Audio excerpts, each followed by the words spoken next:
Over the last 4 years, we have seen significant changes to the real estate industry, starting with COVID lockdowns, limited access to inventory, historic lows in interest rates, 24-year highs in interest rates, inflation like we haven't seen since the 1970s, and finally, the National Association of Realtors settlement.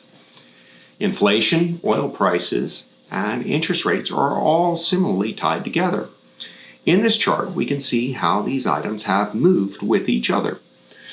Check out the link above if you would like to watch a TNT video I did a few years ago on the subject.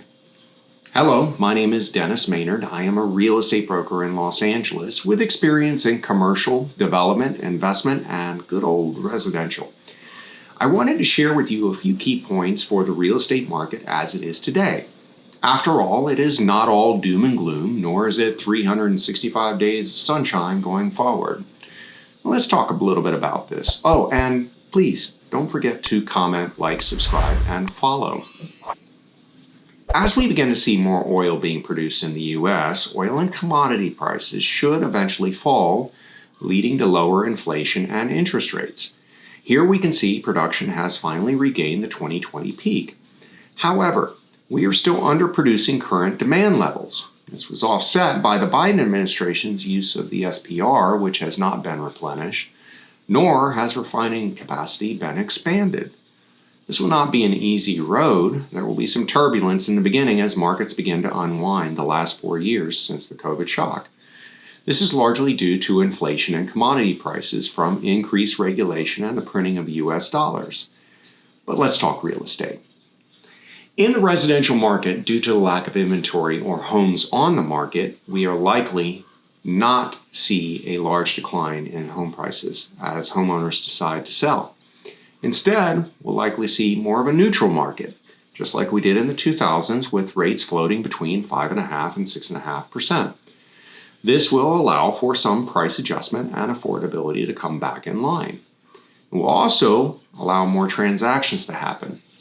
In the commercial real estate market, multifamily housing is moving into oversupply, which will lead to falling rents in markets with hypersupply. Retail is hanging on to consumer spending, and the office markets are in a clear downturn. The effects of this downturn in commercial real estate are largely policy-driven and hyper-local. In addition, there is over $1.2 trillion in commercial mortgage debt coming due between 2024 and 2025. In 2023 through 2024, mortgage workouts continued to trend higher as defaults began to rise. This is also known as extend and pretend. Here is a breakdown by property type according to CRED IQ. Multifamily, office, and hotel have the largest amounts coming due at 35%, 15%, and 13%, respectively. Another analytics company, S&P Global Market Intelligence, suggested that the total market debt coming due could be significantly higher at $1.95 trillion and rising. Remember that the transaction volume spiked in 2021. One of the greatest challenges for the CRE market is the spreads that are charged by lenders have widened on perceived risk in the market. Couple this with rising bond yields, and you're looking for a recipe for lots of defaults. Here's a look at the 5 and 10-year Treasury yields. Add the spread on top of the rate to calculate the interest rate. Who has the largest number of commercial mortgages coming to due? Well, like the Yankees, the Big Apple is about to drop the ball. But don't get too excited, LA. You're number 2 on the list. And DFW, you're number 3. As you can start to scale the list, you'll note that a large portion of the top of the list is on the West Coast and in Texas. The difference is Texas is growing and the West Coast is shrinking. Remember my comment about policy? An example of this would be in San Francisco, where the Emporium San Francisco Center, formerly Westfield Center, has been handed back to the lender by Westfield and currently going up for auction. The auction date was set for November 14th with a loan amount of $626 million. This means that the property was previously worth close to $1 billion. Crime, employees not returning to work or the office, COVID lockdowns, and more had a role in this default. Office towers in the area are suffering as well as companies leaving the state seeking more business-friendly conditions. Los Angeles has been experiencing similar challenges. But if you look elsewhere across the country, business is booming. Or is it? This is why I say markets are hyper-local. Large areas of Texas were largely speculative based on perceived growth, which it has, but not to the degree of construction completions. Now, the battle for tenants begins. It's not uncommon for real estate, like all markets, to go through cycles. As cycles go through downturns, old buildings and products get repurposed into something new. This is exactly what our team did with Ace Hotel in downtown Los Angeles in 2011, as well as Soho Warehouse and the Giannini Building and 1031 South Broadway. The challenge becomes knowing when a building or product type, including its size, has reached the end of its useful life. You can't save everything. Just one look at Las Vegas, knocking down one casino to put up a baseball team. Hence, the Tropicana. And you may see this happen a lot more times as many of those hotels and buildings begin to age out. They were just not designed for the crowds that are being seen today or the new uses being envisioned. Last, we have the National Association of Realtors settlement.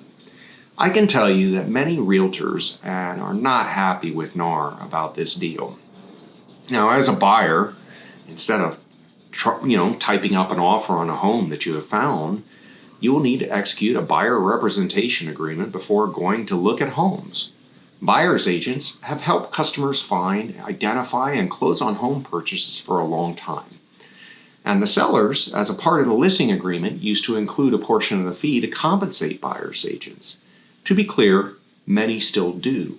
It's just not in writing, nor is it advertised. Buyers will need to execute this agreement prior to going to look at homes. You still get to pick your agent, but now you must negotiate your fee as well. This fee many times will still be paid by the seller, but you need to negotiate that as well.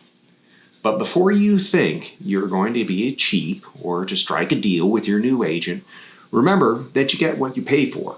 And this is typically the largest purchase that people make in their lives. To that end, conservatively expect to pay 2.5% to 3% for a buyer broker for a normal transaction. Remember, agents are not only spending their time, but their resources and expenses to aid you in the process. It is not cheap. Any amount less than may mean a reduction in service. And there are different rates based on different product types. Land transactions, leasing services, and small value transactions may be more. In 2023, the real estate industry output $5.55 trillion in US dollars towards GDP. The total value of the US real estate is worth more than China's real estate and is projected to stay there through the end of the decade, according to Statista. Growth in real estate will wane for the next few years as construction completions and continue to be absorbed and speculative real estate defaults are cleared through the markets. On the bright side, home construction and sales should start to pick up as affordability and prices come in line with the market. I know this may have been a lot like drinking through a fire hose. It was a lot for big ideas condensed into a short amount of time. Your real estate interests and circumstances may be different than others. If you're looking to discuss buying, selling, leasing, or investing, please reach out. I'm happy to discuss your goals with you.